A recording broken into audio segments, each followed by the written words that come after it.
জ্ঞান, শিক্ষা এবং জ্ঞানের প্রয়োজনীয়তা, এটি আমার পূর্ব নির্ধারিত বিষয় দেওয়া আছে। শিক্ষা এবং জ্ঞান বিষয়ে প্রথমত আপনাদেরকে মনে রাখতে হবে যে আল্লাহ সুবহানাহু তাআলা রব্বুল আলামিন, তিনি ইলাহ, ইবাদতের যোগ্য।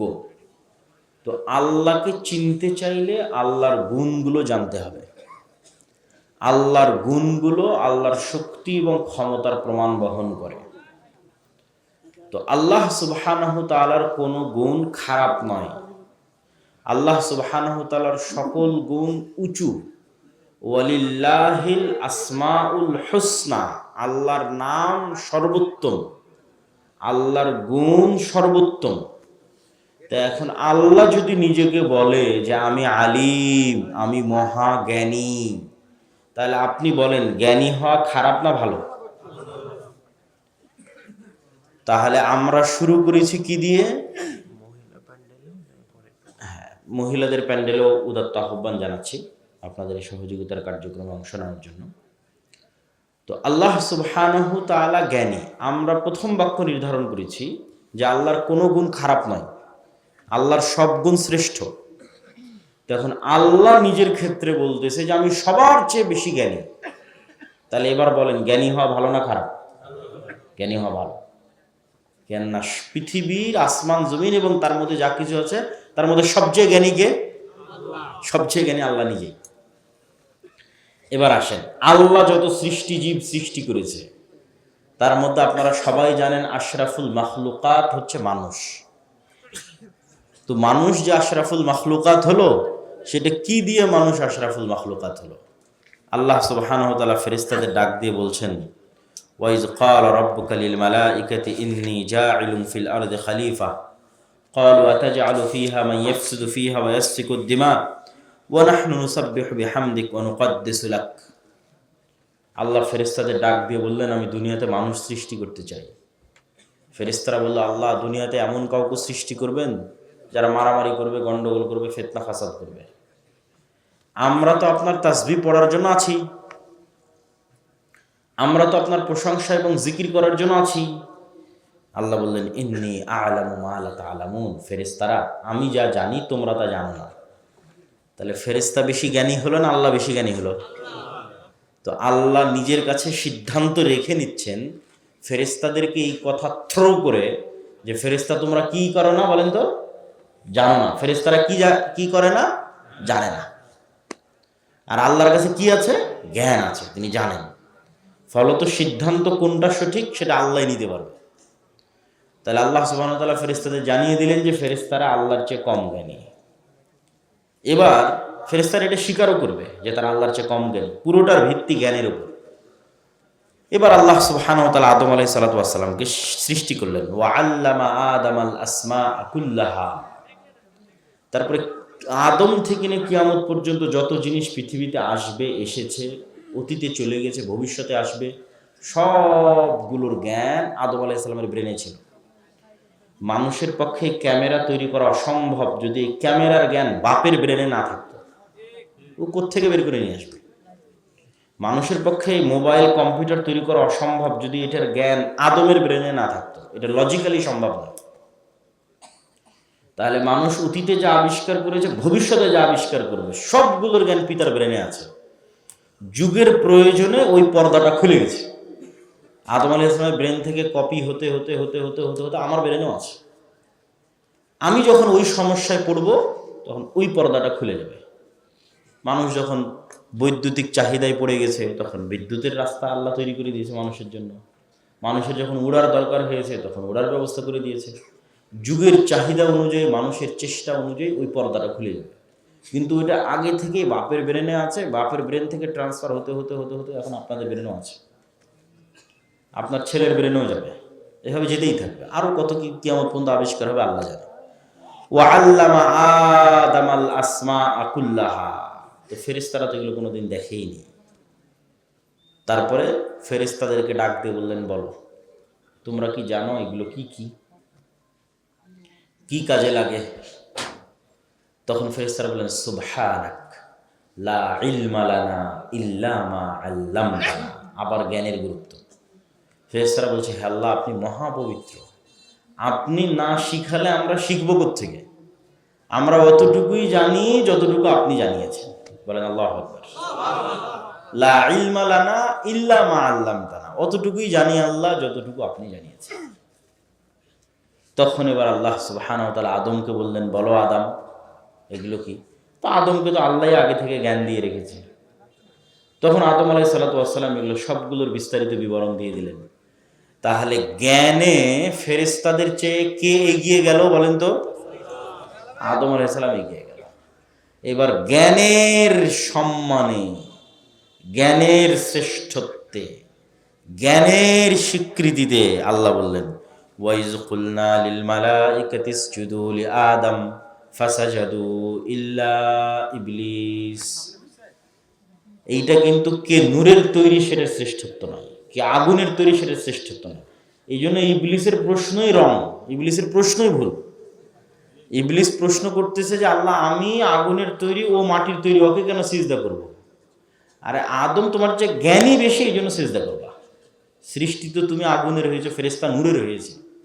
কোন জিনিস থেকে কে সৃষ্টি হয়েছে সেটার দিকে দেখলে তো ফেরেশতারা শ্রেষ্ঠ, তারা নূর থেকে তৈরি হয়েছে। কিন্তু এখন আদমের শ্রেষ্ঠত্ব ফেরেশতার জিনের উপরে উঠে যাচ্ছে কিসের ভিত্তিতে বলেন? জ্ঞানী উঠে যাচ্ছে।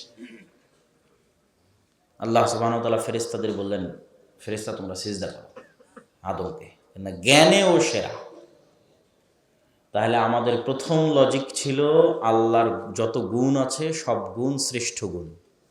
তো আল্লাহ যখন নিজেই বলছে আমি সবার চেয়ে জ্ঞানী, তাহলে জ্ঞানী হওয়া খারাপ না ভালো?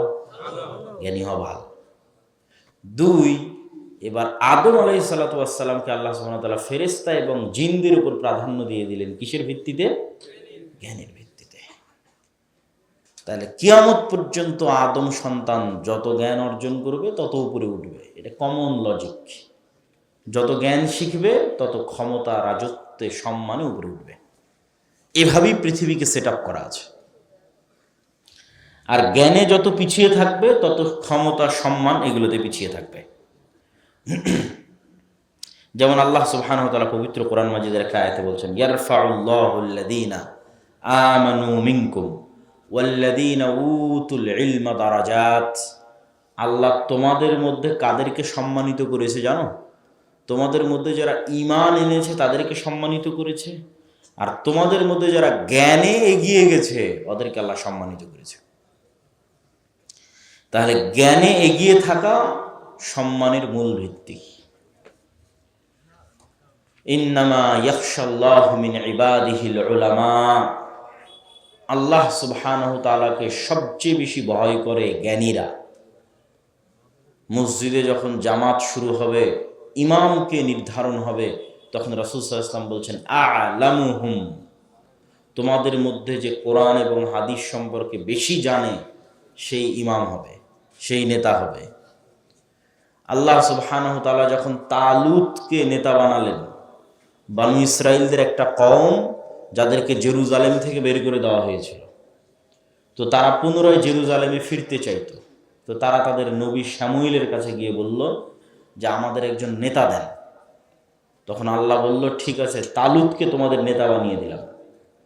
তখন বনী ইসরাইলরা বলতেছে, ওর না বংশ মর্যাদা আছে, ওর না টাকা আছে, কেমনে ও নেতা হয়? তালুত কেমনে নেতা হয়? না ওর বংশের মর্যাদা আছে, না টাকা আছে।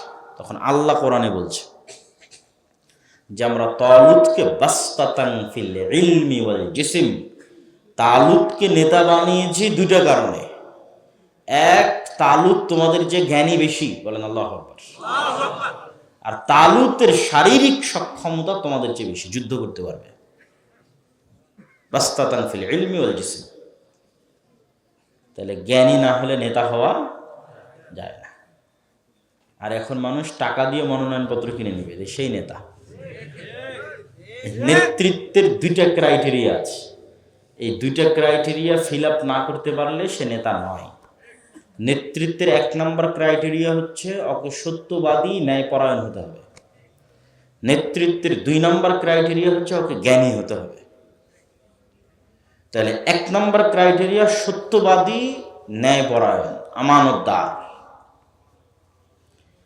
আর আজকের মুসলমানদের মধ্যে শুধু সাধারণ মুসলমান নয়, মসজিদ, মাদ্রাসা, আলেম ওলামা, ইসলামী দল সংগঠন সব মিলিয়ে সবচেয়ে যে জিনিসটার অভাব আছে সেটা হচ্ছে সত্যবাদিতা, সেটা হচ্ছে ন্যায়পরায়ণতা। এটার অভাব সবচেয়ে বেশি। আর মুসলমানদের মধ্যে যেন সত্যবাদী, ন্যায়পরায়ণ নেতা তৈরি না হতে পারে, এই জন্যই ডেমোক্রেটিক গণতান্ত্রিক সিস্টেম দেওয়া আছে। কেন বললাম এই কথা? কেননা গণতন্ত্রে নেতা হতে আপনাকে অন্য দলের বিরুদ্ধে সত্য মিথ্যা তো বলতেই হবে, একই আসনে নিজ দলের মনোনয়ন প্রার্থীর বিরুদ্ধেও সত্য মিথ্যা বলতে হবে। তাহলে কালচারটাই গড়ে উঠতেছে মিথ্যা এবং দুর্নীতির উপর।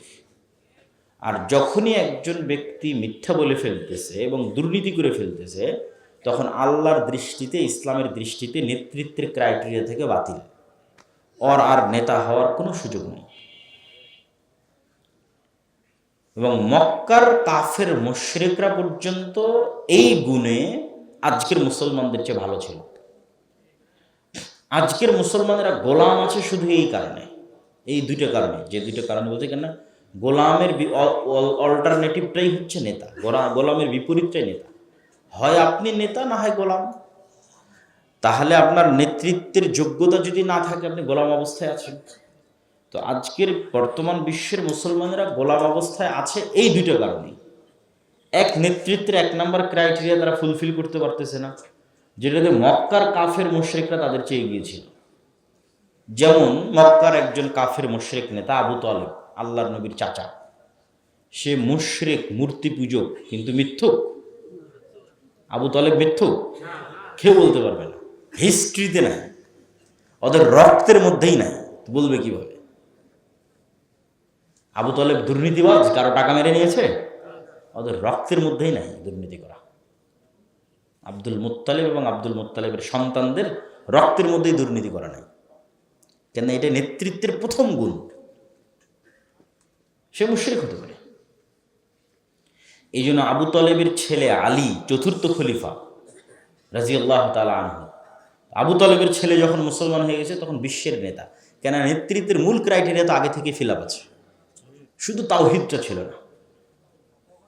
সত্যবাদিতা, ন্যায়পরায়ণতা তো জন্মগত অবস্থায় পেয়েছে, সেখানে তাওহীদ এসে যুক্ত হয়েছে, আল্লাহর নবীর জ্ঞান এসে যুক্ত হয়েছে, বিশ্বের নেতা হয়ে গেছে।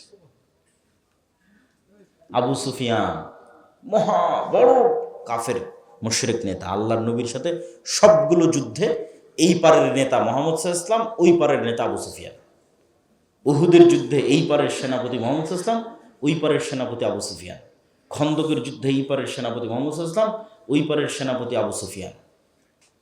কিন্তু আবু সুফিয়ানের লাইফ হিস্ট্রিতে কেউ বলতে পারবে না যে আবু সুফিয়ান কারো 1 টাকা মেরে নিয়েছে, আর আবু সুফিয়ান কোনোদিন মিথ্যা বলেছে। এমনকি মুহাম্মদ সাল্লাল্লাহু আলাইহি ওয়াসাল্লামের নামে যখন আবু সুফিয়ানকে জিজ্ঞেস করা হয়েছে হিরাক্লিয়াসের দরবারে, তখনও আবু সুফিয়ান মিথ্যা বলেনি। কেননা মিথ্যা বললে নেতৃত্বের ক্রাইটেরিয়াতে বাতিল হয়ে যায়, আর নেতা থাকতে পারে না। তো এবার আবু সুফিয়ানের ছেলেরা যখন, আবু সুফিয়ান নিজেও ইসলাম গ্রহণ করলো, আর ছেলেরাও যখন ইসলামে চলে আসলো, মুআবিয়া থেকে শুরু করে আরও পরে যারা আসছে, তো এই উমাইয়া খলিফারাই হলো, এই যতদূর পর্যন্ত আজকে ইসলাম গেছে তার 80% এরিয়া উমাইয়ারে বিজয় করেছে। তারপরে তো আর কেউ সীমানা বাড়াতেই পারেনি। সীমানা ওই পর্যন্তই শেষ যে পর্যন্ত উমাইয়ারা বাড়িয়েছে। উমাইয়াদের আমলি মুহাম্মদ বিন কাসেম ভারত বিজয় করেছে, তো আজ পর্যন্ত ভারতে ইসলাম আছে। যেখানে যেখানে ইসলাম আছে সেখানে সেখানে উমাইয়াদের শাসনামলি গেছে। ওরাই সবচেয়ে বেশি এরিয়া বিজয় করেছে, কেন ওরা শ্রেষ্ঠত, নেতৃত্বের শ্রেষ্ঠতায় আসীন ছিল। কেন? নেতৃত্বের প্রথম ক্রাইটেরিয়া তারা ফুলফিল করতে পেরেছিল, সেটা হচ্ছে সত্যবাদিতা, ন্যায়পরায়ণতা। আর এখন একজন মুসলমান খুঁজেন, ওসি, ডিসি, এসপি, মন্ত্রী, মিনিস্টার, এসিলেন্ট, সাব রেজিস্ট্রার, এসপি, মুখে দাড়িও পাবেন, 50-100 বার উমরাও করেছে, ঠিক আছে, মাথায় দেখা যাচ্ছে টুপিও আছে, কিন্তু যখন ওই চেয়ারে বসতেছে তখন ঘুষ খায়। মসজিদ মাদ্রাসার কমিটিতে আছে, জালসার প্রধান অতিথিতে আছে, কিন্তু ন্যায়পরায়ণতা, সত্যবাদিতায় নাই। তাহলে এদের কাছে ইসলামের প্রকৃত চিত্রটা পরিষ্কারই হয় না, যে ইসলামের প্রকৃত চিত্রটা কি।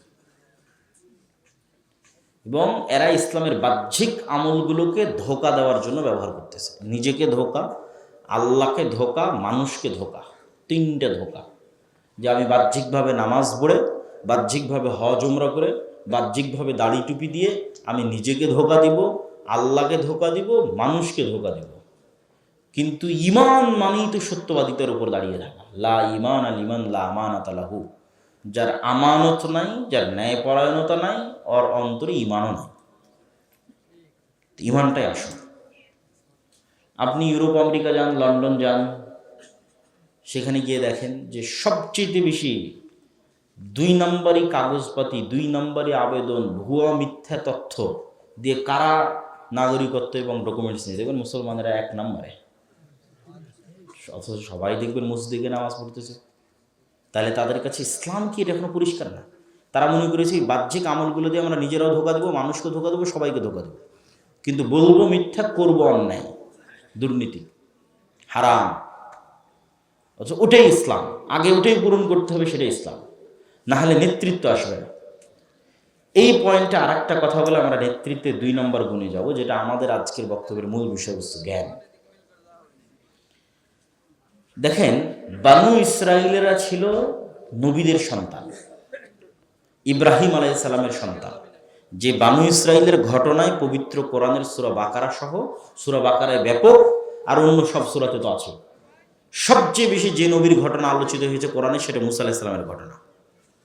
আমরা উম্মত মুহাম্মদ সাল্লাল্লাহু আলাইহি ওয়াসাল্লামের, আর কোরআন গল্প করে রেখেছে কার? মুসা আলাইহিস সালামের। আপনি খুলে পড়েন, সবচেয়ে বেশি গল্প আছে মুসা আলাইহিস সালামের, সবচেয়ে বেশি গল্প আছে বানু ইসরাইলের। তার কারণ হচ্ছে মুহাম্মদ সাল্লাল্লাহু আলাইহি ওয়াসাল্লামের উম্মত বানু ইসরাইলের মতো হয়ে যাবে। এই গল্পগুলো জানা থাকা দরকার, এই শিক্ষাগুলো থাকা দরকার। কেন এদেরও আলটিমেট গোল ভবিষ্যৎ হচ্ছে এরাও বানু ইসরাইল। রাসূল সাল্লাল্লাহু আলাইহি ওয়াসাল্লাম নিজে হাদিসে বলে গেছে যে আমার উম্মত বানু ইসরাইলদের সাথে একটা পায়ের জুতো আর একটা পায়ের জুতার সাথে যেমন মিলে আছে, ভাই মিলে যাবে। এই জন্য বানু ইসরাইল আর মুসা ফিরআউনের গল্পে কোরআন পরিপূর্ণ, যেন এটা দেখে আমরা আগেই সতর্ক হয়ে শিখতে পারি, বা যখন ধ্বংসের দ্বার প্রান্তে দাঁড়িয়ে আছি তখনও যেন ফেরত আসতে পারি। তো এই বানু ইসরাইলেরা নবীর সন্তান, ইব্রাহিম আলাইহিস সালামের সন্তান, ইসহাক আলাইহিস সালামের সন্তান, ইয়াকুব আলাইহিস সালামের সন্তান, ইউসুফ আলাইহিস সালাম এবং তার 11 ভাইয়ের সন্তান। অথচ এদেরকে যখন আল্লাহ বলতেছে যে দাউদ যখন জাবুর তেলাওয়াত করে, তখন নদীর মাছেরা নদীর ধারে আসে, তোমরা এই মাছটা ধরবা না। তখন এরা কি করলো? ওই মাছটা বানা দিয়ে, বেড়া দিয়ে ঘিরে রেখে দিল। রবিবারের দিন গিয়ে এই মাছ ধরলো। কি পরিমাণ 2 নম্বরই বুদ্ধি! এরা নবীদের সন্তান। এই রকম 2 নম্বরই ছল চাতুরি, চালাকি, দুর্নীতিতে বানু ইসরাইলের ইতিহাস পরিপূর্ণ হয়ে আছে। তখন আপনি দেখবেন যে মুসলমানেরা কত নম্বরের 2 নম্বরই জানে। আল্লাহ নবী বলেছে যে বানু ইসরাইলের সাথে মিলে যাবে। তাহলে ওরা নবীদের সন্তান হওয়ার পর এত মিথ্যা, এত দুর্নীতি, এত ধোঁকা শিখলো কিভাবে? আর মুসলমানেরা যেখানে ছিল, কোথায়? উমাইয়াদের শাসন আমলে সত্যবাদিতা, ন্যায়পরায়ণতায় অটল। ওমরের শাসন আমল, আলীর শাসন আমল, এইগুলো শুধু ন্যায় আর সত্যবাদিতার শাসন আমল। পৃথিবী ন্যায় আর সত্যে পরিপূর্ণ করে দিয়েছিল তারা। তো তাদের বংশধরেরা আজ আমরা কিভাবে মিথ্যার দুর্নীতিতে ডুবে গেলাম, পুরো একটা জাতি। এটার কারণটাই হচ্ছে ওই বানু ইসরাইলরা ফেরাউনের গোলাম ছিল 300-400 বছর। তো যখন গোলাম থাকেন, তখন এই একটা রুটি দিয়ে বললাম যে এই রুটি তোরা 10 জন গোলাম, তোদের জন্য। তো ওই একটা রুটির জন্য এক গোলাম আর এক গোলামকে মেরে ফেলে দেবে। ওই যে তখন তৈরি হয়ে যায় দুর্নীতির কালচার, মিথ্যার কালচার, রিজিকের সংকট, গোলামের জীবনী তখন রক্তের মধ্যে ঢুকে যায়। তো ফেরাউনের যে পরিমাণ গোলামির অধীনে বানু ইসরাইলরা ছিল, তাদের এই দুর্নীতি, মিথ্যা তাদের মধ্যে ঢুকে গেছে। আল্লাহ খুব ভালোভাবে জানতেন যে মুসা আলাইহিস সালামও যদি এই বানু ইসরাইলদের সাথে বড় হয়, এই গোলামের মতো পালিয়ে পালিয়ে পালিয়ে পালিয়ে বড় হয়, তাহলে মুসা আলাইহিস সালামের যে মহৎ নৈতিকতা, ওটা তৈরি হবে না। মহৎ হৃদয়, ওটা তৈরি হবে না। সাহসিকতা, সত্যবাদিতা, ন্যায়পরায়ণতা, ওটা তৈরি হবে না। অর্থাৎ মুসাকে তুলে নিয়ে গিয়ে ফেরাউনের বাড়িতে মানুষ করে। ফেরাউন মুশরিক হতে পারে, ফেরাউন কাফের হতে পারে, কিন্তু ফেরাউনের বাড়িতে মানুষ হলে মুসা আলাইহিস সালাম মিথ্যা বলা শিখবে না। বোঝেননি মনে হয় আমার কথা? ফেরাউনের বাড়িতে মানুষ হলে খাবার নিয়ে কাড়াকাড়ি করে দুর্নীতি করা শিখবে না। কিন্তু এই গোলামদের সাথে মানুষ হলে তো এটাই শিখবে। না হলে যেই দিন মুসা আলাইহিস সালামের সামনে ফেরাউনের একটা লোক বানু ইসরায়েলের একটা লোকের উপর জুলুম করলো, আর মুসা আলাইহিস সালাম এক থাপ্পড়িতে ফেরাউনের লোককে হত্যা করে দিল, ওই জায়গায় মুসা আলাইহিস সালামের জায়গায় যদি কোনো বানু ইসরায়েল থাকতো, ও থাপ্পড় দেওয়া দূরের কথা, মুখ দিয়ে কথা উচ্চারণ করার সাহস করতে পারতো না। কেন? ওই যে গোলাম অবস্থায় বড় হয়েছে, ওই নৈতিকতাটুকু নাই যে এই অন্যায়টার প্রতিবাদ করতে হবে, করবে কেমনি, ওই ভিত্তিটা নাই। তো মুসা আলাইহিস সালাম ফেরাউনের বাড়িতে মানুষ এসে দেখে তো একটা থাপ্পড় দিয়ে দিতে পেরেছে, এক থাপ্পড় মরে গেছে। এইটাই এ নেতা হয়ে যাবে।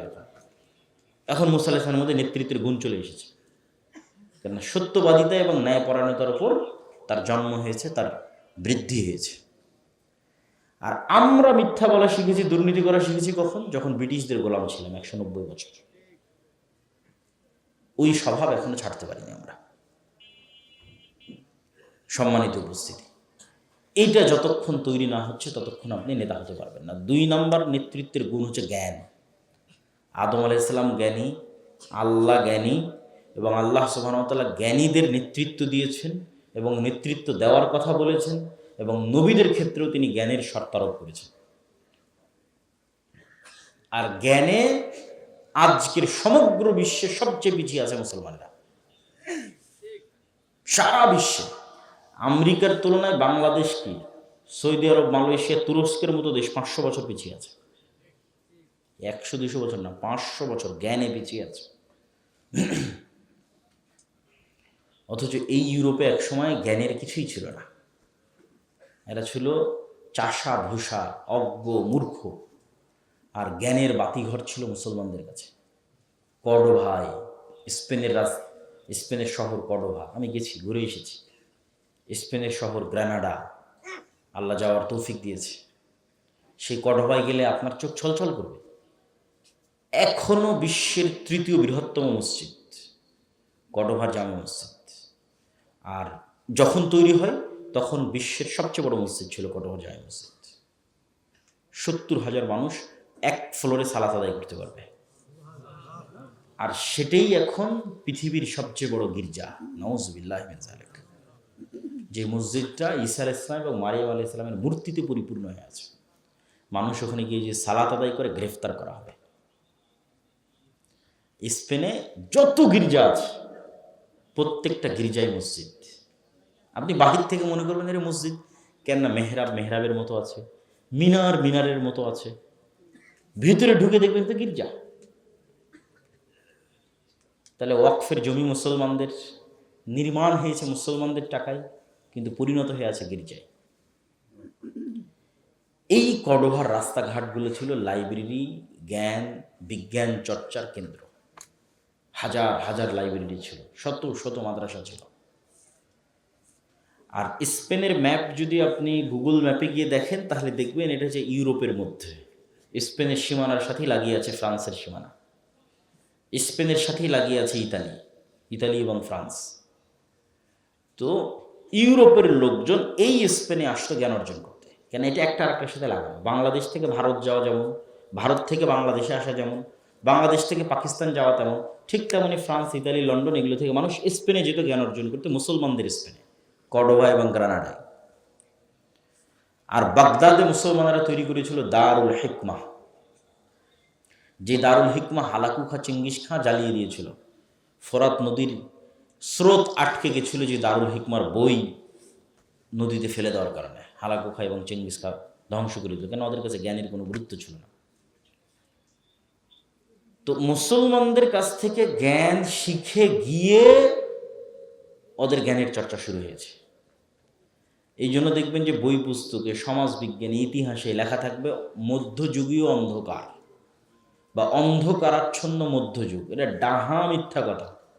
এই মধ্যযুগীয় অন্ধকার ইউরোপে ছিল। মুসলমানদের তখন স্বর্ণযুগ, মুসলমানদের তখন আলোর যুগ, জ্ঞান বিজ্ঞানের যুগ, কিন্তু ইউরোপে অন্ধকার ছিল। ওটাই আমাদের বই পুস্তকে লেখা আছে যে মধ্যযুগীয় অন্ধকার। মুসলমানদের মধ্যযুগীয় অন্ধকার ছিল। ওই মধ্যযুগীয় অন্ধকার যখন ইউরোপে ছিল তখনই মুসলমানদের স্বর্ণযুগ ছিল। মুসলমানদের কাছ থেকে জ্ঞান শিখে গিয়ে যখন তারা জ্ঞান বিজ্ঞানের চর্চা শুরু করলো, তখন ইউরোপের পাদ্রীরা এই সমস্ত বিজ্ঞানীদের ফাঁসি দিতে লাগলো। তখন ইউরোপের লোকজন বলল যে এই পাদ্রীদেরকে হটাও, এই গির্জা আলাদের হটাও, সেকুলার স্টেট তৈরি করো, রাষ্ট্রের মতো চলবে, এখানে পাদ্রী গির্জাদের কোনো অংশ থাকবে না। ওরা ওদের প্রয়োজনে সেকুলার রাষ্ট্র তৈরি করেছিল, সেটা ওরা আমাদের উপর চাপিয়ে দিয়েছে। যখন এই ইউরোপ তার জ্ঞান বিজ্ঞানে শক্তিশালী হয়ে সারা পৃথিবী দখল করে নিল, তখন এই সেম সেকুলার স্টেট মুসলমানদের উপর চাপিয়ে দিয়েছে। এবং মুসলমানদের যেই সময়গুলোতে মুসলমানদের কাছ থেকে জ্ঞান শিখে ইউরোপ জ্ঞান শিখতে শিখতে শিখতে শিখতে উপরে যাচ্ছে, দুর্ভাগ্যজনক হলেও সত্য, সেম ওই সময়গুলোতে মুসলমানেরা জ্ঞান বিজ্ঞানের চর্চা ছেড়ে দিয়ে আরাম আয়েশ বিলাসিতায় লিপ্ত হয়ে গেছিল, সেম ওই টাইমটাতে। এই জন্য এত বড় উত্থান পতন। বিশাল উসমানী খেলাফত থাকার পরও কোথাও টিকতে পারেনি, বিশাল মোগল সাম্রাজ্য থাকার পরও কোথাও টিকতে পারেনি। কেননা ইউরোপেরা যখন পানি জাহাজ বানাচ্ছে, মোগলেরা তখন তাজমহল বানাচ্ছে। আপনি ইতিহাস পড়ে দেখবেন যে ঠিক যেই সময়ে ইউরোপেরা জ্ঞান বিজ্ঞানে উন্নত হয়ে যুদ্ধ জাহাজ তৈরি করতেছে, ওই সময়ে মোগলেরা তাজমহল তৈরি করতেছে। এই দুই ডিসিশনের কারণেই আর মুসলমানদের স্বাধীনতা রক্ষা করা যায়নি।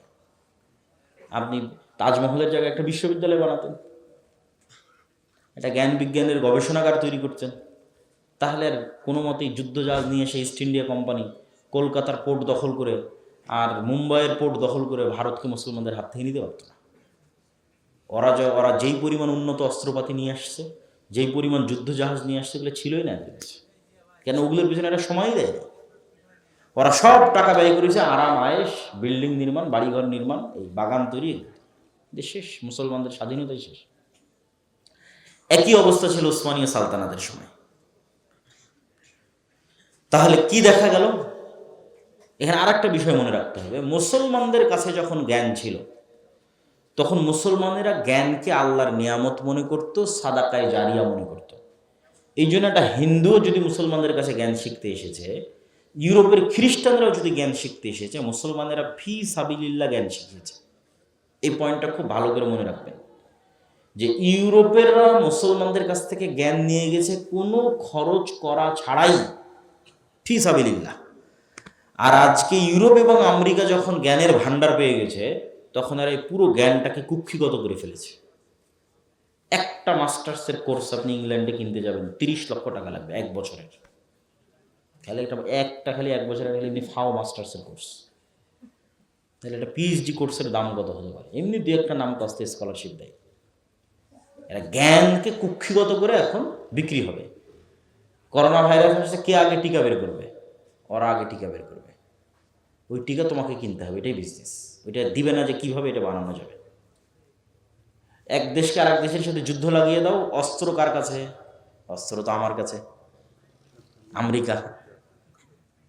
ওই অস্ত্র কেমনে বানাবে ওইটা শিখাবে না, টাকা দাও, অস্ত্র কিনে নিয়ে যাও। তা এখন আরব বিশ্বের যা টাকা, সব টাকা এমনি চলে যাচ্ছে খালি খাওয়া অস্ত্র কিনতে। কিন্তু শিখবে যে ওইটা ও শিখাবে না, জ্ঞানকে কুক্ষিগত করে দিয়েছে।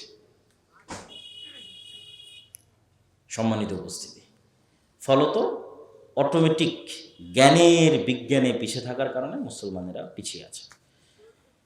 মুসলমানেরা যেন জ্ঞান বিজ্ঞানে এগিয়ে যেতে না পারে, পশ্চিমকালেও যেন জ্ঞান বিজ্ঞানে মাথা তুলে না দাঁড়াতে পারে, এই জন্য মুসলমানদেরকে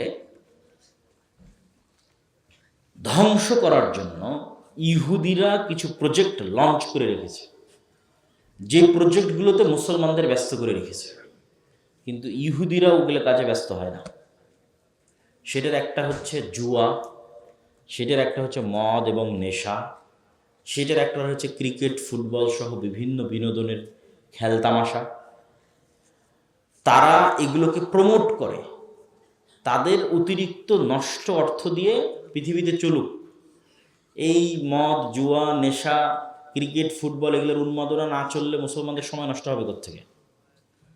মুসলমানের পাগল যুবকেরা ওই জুয়ার পিছনে সময় নষ্ট করবে, অনলাইন জুয়া, বাস্তবে জুয়া, বিড়ি, সিগারেট, মদ, সেটার পিছনে সময় নষ্ট করবে, খেল তামাশা, বিনোদন, এটার পিছনে সময় নষ্ট করবে। আর ইহুদির সন্তানেরা স্ট্রিক্টলি বাধ্যতামূলক খালি জ্ঞান অর্জন করতে হবে, শুধু পড়তে হবে, পড়ে জ্ঞান বিজ্ঞানী ব্যবসায়ী ডাক্তার, ইঞ্জিনিয়ার, ব্যাংকার ওদেরকে হতে হবে। আর মুসলমানের সন্তানেরা এই যৌবনের মূল সময়টা জুয়ায়, নেশায়, খেলতামাশায় মত্ত রাখবে। এবার যখন 25-30 বছর হয়ে গেছে তখন আর কোনো রাস্তা নেই, এখন বিদেশে গিয়ে কামলা খাট, রেজাল্ট সামারি, আর কোনো রাস্তা নেই। এটা হলো গোলামির একদম বাস্তব চিত্র। এই গোলামির বাস্তব চিত্র যদি আরো ভালো করে দেখতে চান, যে জ্ঞান অর্জন না করার কারণে, এই জুয়া, নেশা আর খেলতামাশায় মত্ত থাকার কারণে গোলামির চিত্র কত নিম্ন লেভেলে যেতে পারে, তাহলে একদিন আপনি এখান থেকে, অথবা কল্পনা করতে পারেন, একদিন আপনি এখান থেকে লিবিয়াতে যাবেন। ঠিক আছে, লিবিয়ার রাজধানী ত্রিপোলি।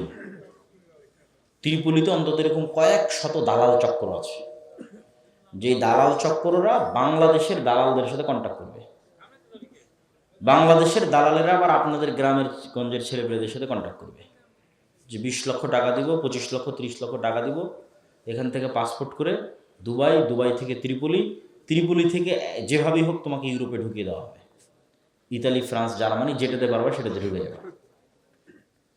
এখানে বাপ মায়ের কাছ থেকে জমি জায়গা বিক্রি করে 20-25 লক্ষ টাকা নিয়েছে, ঠিকঠাক দুবাই গেছে, দুবাই থেকে ঠিকঠাক ত্রিপোলি গেছে। ত্রিপোলিতে গিয়ে এখন বাতাস দিয়ে ফুলানো নৌকা, রাবারের নৌকা, যেটাকে বাতাস দিয়ে ফুলানো হয়েছে, ওই নৌকাতে আফগানি মুসলমান, বাংলাদেশি মুসলমান, পাকিস্তানি মুসলমান, আফ্রিকান মুসলমান, সবই মুসলমান। এটা হলো মুসলমানদের গোলামির চিত্র। ওই নৌকাটা, যে নৌকাটা ভূমধ্য সাগরে ভাসতেছে ইউরোপে আশ্রয় প্রার্থনা করার জন্য, ওই নৌকাটা হচ্ছে সারা বিশ্বের মুসলমানদের গোলামির চিত্র। ওখানে একটা হিন্দুও নয়, ওখানে একটা খ্রিস্টানও নয়, মানে বাংলাদেশের মুসলমান আছে, আফগানিস্তানের আছে, পাকিস্তানের আছে, আর আফ্রিকার আছে। আর এখন নতুন গত 5-10 বছর যুক্ত হয়েছে ইয়েমেন, সিরিয়া, এগুলো অঞ্চলের মুসলমানেরা, কিন্তু সব মুসলমান ঠাসাঠাসি গাদাগাদি করে একটা নৌকার উপর উঠেছে। এই নৌকা এখন ছেড়ে দেওয়া হলো ভূমধ্য সাগরে আল্লাহর নামে, যে কোনো মুহূর্তে ডুবে যেতে পারে। ডুবে গেলে ওই ঠান্ডা বরফের মধ্যে মৃত্যু, লাশ। আর যদি কোনো মতে ওই ধারে ঘেসে, তাহলে হয়তো ইতালির পুলিশ উঠায় নিয়ে গেল, ফ্রান্সের পুলিশ উঠিয়ে নিয়ে গেল, নিয়ে গিয়ে ওই 2-3 বছর কোনো সেফ হোমে বন্দি অবস্থায় রাখবে। তার আগে এমনি ত্রিপুলিতে কত সেফ হোমে বন্দি অবস্থায় থেকেছে, মেরেছে, পিটেছে, জুমে, ভিডিওতে, ইমোতে বাপ মাকে দেখেছে, দেখো তোমার ছেলেকে মেরে ফেলে দিলাম, আরও টাকা দাও না হলে ছাড়বো না, আরও টাকা দাও না হলে ছাড়বো না। এ হলো অশিক্ষিত মূর্খ গোলাম জাতির চিত্র। সম্মানিত উপস্থিতি, এই জন্য জ্ঞান মানুষের সৌন্দর্য, জ্ঞান মুসলমানদের সৌন্দর্য। আমাদের দিন শুরুই হয়েছে ইকরা বিসমি রাব্বিকাল্লাযী খালাক, ইকরা ওয়া রাব্বুকাল আকরাম, পড়া দিয়ে শুরু হয়েছে। আর জ্ঞানের কথা বলতে বলতে রাসূলুল্লাহ সাল্লাল্লাহু আলাইহি ওয়াসাল্লাম, তার সাহাবীরা, আল্লাহ সুবহানাহু ওয়া তাআলা নিজে কোরআনে জ্ঞানের কথা দিয়ে পরিপূর্ণ করে রেখেছে। অথচ আমাদের মধ্যে জ্ঞান চর্চার কোনো কালচারই নাই। এই জন্য সৈয়দ মুজতবা আলী তার বই কেনা প্রবন্ধের মধ্যে লিখেছে যে বাঙালির যাত্রার মঞ্চে ঢোকার টিকিট কাটার টাকা আছে, বাঙালির কোথাও জাদু হবে, কোথাও কি বলে ওর নাম, খেলা হবে, কোথাও ছবি হবে হলে, সেটা কেটে ওই ছবির হলে ঢুকে ছবি দেখার টাকা আছে, কিন্তু বই কিনতে বললে বই কেনার টাকা নেই। আর বই পড়ার সময় নেই, চায়ের স্টলে বসে আড্ডা দেওয়ার সময় আছে, টিভিতে ঘন্টার পর ঘন্টা মুভি দেখার সময় আছে, কিন্তু বই যে পড়বে কালচারই নাই, এই সংস্কৃতি নাই। অথচ ইংল্যান্ডে আমি 1 বছর ছিলাম, তো আপনি পার্কে যান, বিমানে উঠেন, আমি নিজে বিমানে উঠেন, বাসে উঠেন, ট্রেনে উঠেন, বই পড়ার কালচার আছে। কাউকে না কাউকে দেখবেন, 4-5 জন দেখবেন যে বই পড়তেছে। ওদের কাছে আমাদের চেয়ে দামি ফোন আছে, লেটেস্ট আইফোন আছে, কিন্তু কালচারটা আছে বই পড়ার। আমি মাঝে মধ্যে ওদের বই পড়ার ছবি তুলে আব্দুর রহমানের কাছে পাঠাতাম, যে এরা কাফের মুশরিক হতে পারে, কিন্তু জ্ঞান চর্চার আগ্রহ আছে, যেই কারণে এরা এখনো টিকে আছে, জ্ঞানের শক্তিতে এখনো টিকে আছে। আর আমরা মুসলমানেরা শুধু সময় নষ্টে টিকে আছি। তো এই জন্য জ্ঞান অর্জন এবং বইয়ের কথা যেহেতু আসলো, সেহেতু বক্তব্য আরও সামনে এগিয়ে যাওয়ার আগে আমাদের এখানে 2-3টা বই দিয়ে গেছে। তার মধ্যে একটা হচ্ছে ফিকহুল হাদিস ফতোয়া সিরিজ। এটাতে পবিত্রতা, তায়াম্মুম, অজু, হাইজ, নেফাস, সালাত, এই পুরো সালাত এবং পবিত্রতা এই মিলে প্রায় 1000 প্রশ্নের উত্তর আছে। তাতে এমন কোনো প্রশ্ন আপনার মাথায় আসতে পারে না যে এই প্রশ্নের উত্তর পাবেন না, এটা হতে পারে না। তো এই বইটা আপনার বাড়িতে থাকলে আর কোথাও ফোন দিয়ে জিজ্ঞেস করা লাগবে না যে প্রশ্ন কি, উত্তর কি। তারপরে হচ্ছে শায়েখ আব্দুর রাজ্জাক বিন ইউসুফের উপদেশ বই আছে, রাসূল সাল্লাল্লাহু আলাইহি ওয়াসাল্লামের সালাত বইটা আছে, আমার লেখা রিজিক বই আছে, এবং সদাচরণ, যে আমলে জান্নাত মিলে, মানে বাপ মায়ের সাথে কেমন আচরণ করতে হবে, আত্মীয় স্বজন পাড়া প্রতিবেশীর সাথে কেমন, ঠিক আছে, ইয়েতিমদের সাথে কেমন, এই যে আচরণের বিষয়গুলো, এবং আচরণ যে সবচেয়ে বেশি স্ত্রীর সাথে কেমন, সন্তান সন্ততির সাথে কেমন, ঠিক আছে, এই আচরণ যে আমলে জান্নাত মিলে সেটা সদাচরণ। এই বইগুলোকে মূল্যায়ন করার চেষ্টা করব। বলছিলাম জ্ঞানের গুরুত্ব, জ্ঞানের তাৎপর্য, শিক্ষার তাৎপর্য। এবার আসেন, যত অধপতিত অবস্থাতেই থাকেন না কেন, সেখান থেকে উত্থান ঘটাতে হলো জ্ঞান লাগবে। যখন সেলজুকরা দেখলো যে ক্রুসেডাররা, সেলজুক হচ্ছে একটা মুসলমান আব্বাসীয় খেলাফতের মধ্যে একটা খলিফাদের নাম হচ্ছে সেলজুক। সেলজুকরা যখন দেখলো যে ক্রুসেডাররা মানে হচ্ছে ইউরোপ থেকে আসা ক্রুসেডার, তারা একের পর এক শহর বিজয় করতেছে, একের পর এক দেশ বিজয় করতেছে, তখন ওরা এই ক্রুসেডারদের পতন ঘটানোর জন্য একটা মাদ্রাসা তৈরি করলো। সেই মাদ্রাসার নাম হচ্ছে মাদ্রাসা নিজামিয়া। যিনি তৈরি করেছিল তার নাম হচ্ছে নিজামুল মুলক। নিজামুল মুলকের নামে মাদ্রাসার নাম হলো মাদ্রাসা নিজামিয়া। এই মাদ্রাসা নিজামিয়া থেকে বড় বড় আলেম ওলামা বের হলো, বড় বড় আলেম ওলামা। শুধু কি আলেম ওলামা বের হলো, ভবিষ্যৎ মুসলমানদের যারা জেরুজালেম উদ্ধার করেছে, যারা ক্রুসেডারদের বিরুদ্ধে জিহাদে নেতৃত্ব দিয়েছে, ইমাদউদ্দিন জিঙ্কি, নুরউদ্দিন জিঙ্কি, সুলতান সালাহুদ্দিন আইয়ুবী, এরা সবাই হচ্ছে এই মাদ্রাসা থেকে পড়া, মাদ্রাসা নিজামিয়া থেকে পড়া। তাহলে যখন জ্ঞানের চর্চার জন্য একটা মাদ্রাসা তৈরি করা হলো, সেই মাদ্রাসায় ভবিষ্যৎ নেতাদের জন্ম হলো, যেই ভবিষ্যৎ নেতারা আবার জেরুজালেমকে উদ্ধার করলো। বাদশাহ আলেকজান্ডারের নাম শুনেছেন, ঈসা আলাইহিস সালামেরও আগের ঘটনা, বাদশাহ আলেকজান্ডারের ঘটনা। তো বাদশাহ আলেকজান্ডার ছিল এরিস্টটল, প্লেটো, সক্রেটিস এদের মাদ্রাসার, এদের স্কুলের ছাত্র। তো জ্ঞানী মানুষের কাছে যখন ছাত্র হয়েছে, জ্ঞানের পর্দা যখন খুলে গেছে, তখন নেতৃত্বের পর্দাও খুলে গেছে। পৃথিবীর অর্ধেকের বেশি বিজয় করে ফেলেছিল আলেকজান্ডার।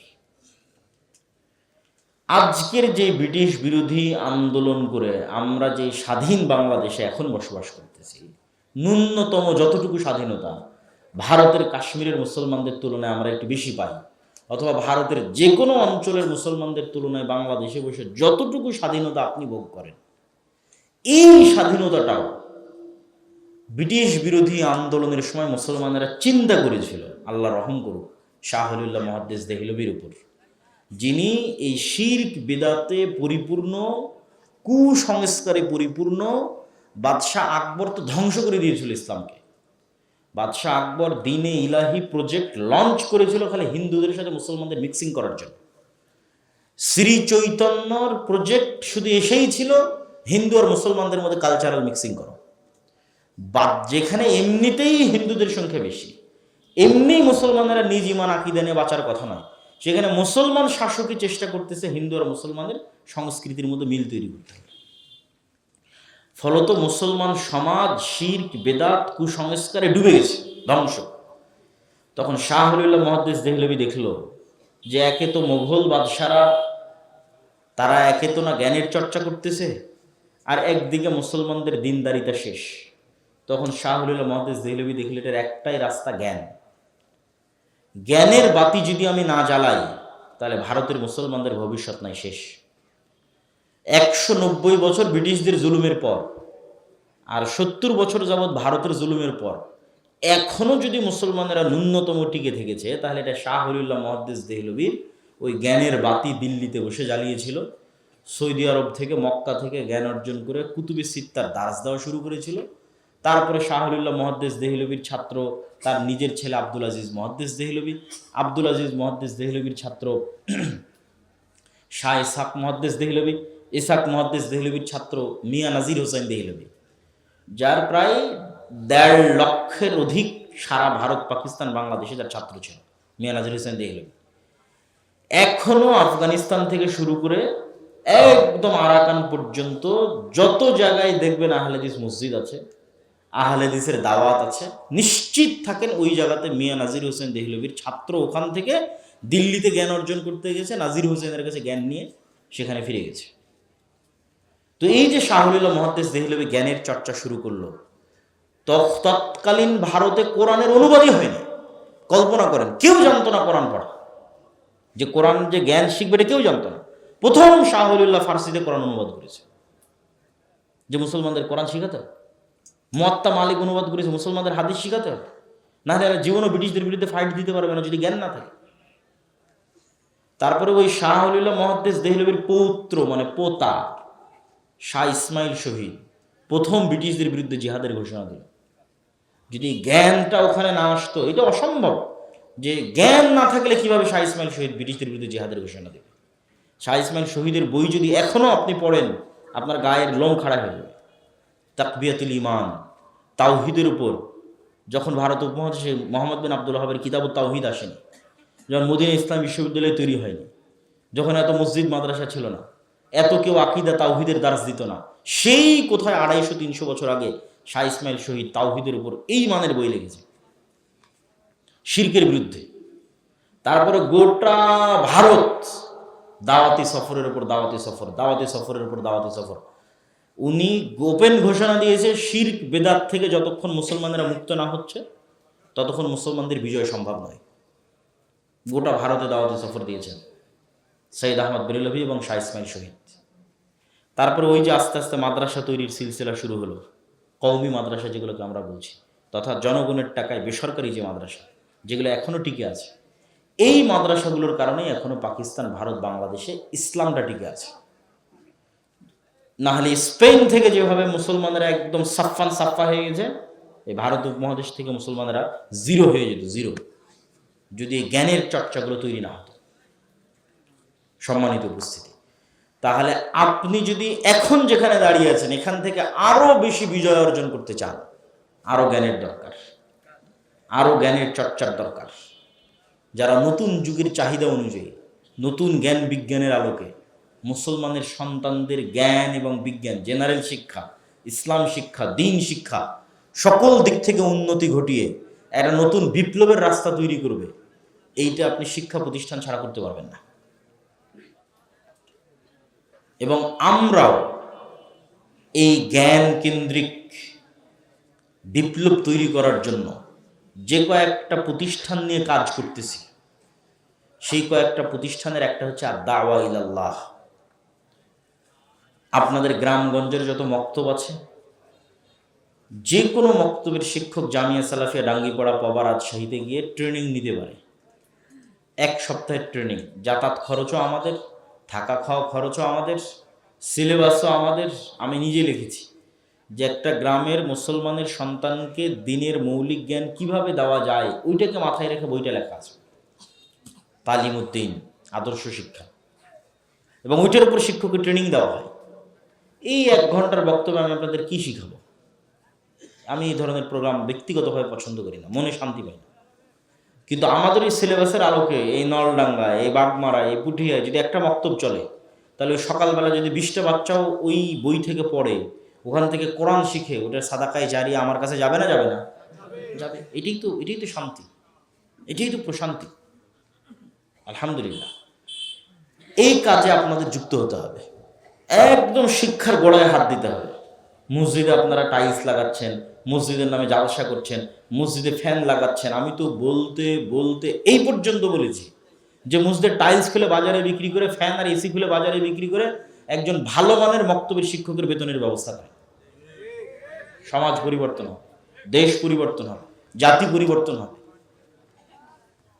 কেননা মানুষের এখানে যতক্ষণ নূর না ঢুকেছে, এখানে যতক্ষণ নূর না ঢুকেছে, ততক্ষণ ওই এসির বাতাস দিয়ে জাতি পরিবর্তন সম্ভব নয়, ফ্যানের বাতাস দিয়ে জাতি পরিবর্তন সম্ভব নয়। এইখানে নূর প্রবেশ করাতে হবে, এইখানে নূর প্রবেশ করাতে হবে। এটার জন্য আপনাকে শিক্ষায় ইনভেস্ট করতে হবে। আপনি আজকে আপনার মসজিদের দায়িত্ব ব্রাককে দেন না। আজকে আপনাদের বাংলাদেশের যতগুলো মসজিদ আছে, যদি কয়েক লক্ষ মসজিদ হয়, ব্রাককে যদি বলি কয়েক লক্ষ মসজিদ তোমাকে দিয়ে দিলাম, তো ব্রাক পরের দিনই সব মসজিদগুলোতে এসি লাগানোর কাজ করবে, না পরের দিনই সব মসজিদগুলোতে ওদের শিক্ষক নিয়োগ দেবে? আমাকে বলো। তাহলে তো আপনারাও তো বুঝেন যে ব্রাক কি করবে। এই মসজিদগুলোতে এসি লাগানোর ব্যবস্থা করবে না।